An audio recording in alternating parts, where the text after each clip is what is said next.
Bienvenue sur notre chaîne Congo Raisonne, où nous vous révélons des histoires des conséquences morales critiques qui ne sont pas racontées ailleurs.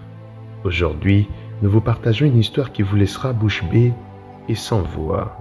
Elle met en scène un homme d'affaires Prosper de Bukavu qui a connu une fin tragique après avoir commis des actes innommables au sein de sa propre famille. Alors, prenez place, car cette histoire va vous glacer les sangs. C'était au cœur de Bukavu, une ville riche en culture et animée de vie, où vit un homme nommé Bosco. Pour beaucoup, il est un symbole de succès, un riche homme d'affaires qui s'est fait un nom.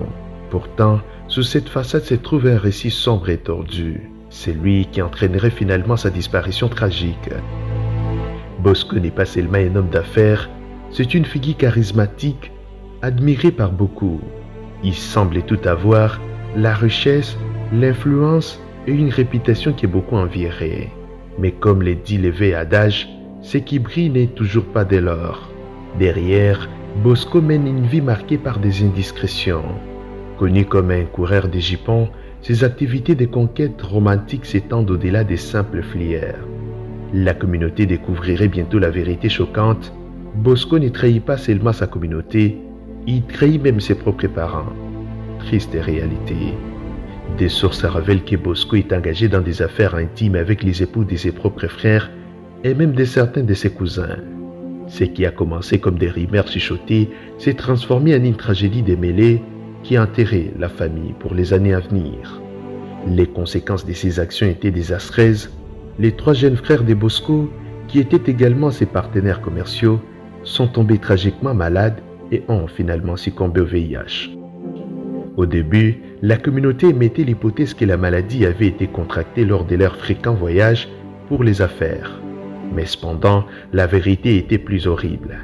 Bosco était le lien caché entre leur disparition.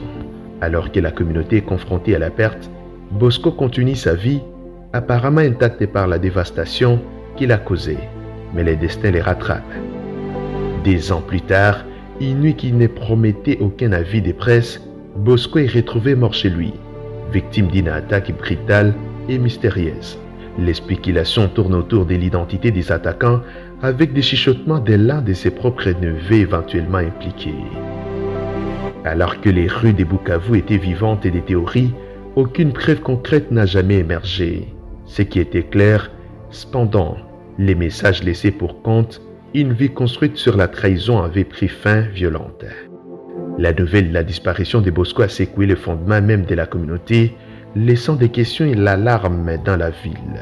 Son histoire sert de rappel sévère que les actions ont des conséquences et qu'un chemin sombre peut conduire à des résultats dévastateurs, pas juste pour soi-même, mais pour les êtres chers aussi. Ainsi, à Bukavu, les échos du conte de Bosco continuent de résonner, nous exhortant tous à réfléchir aux choix que nous faisons.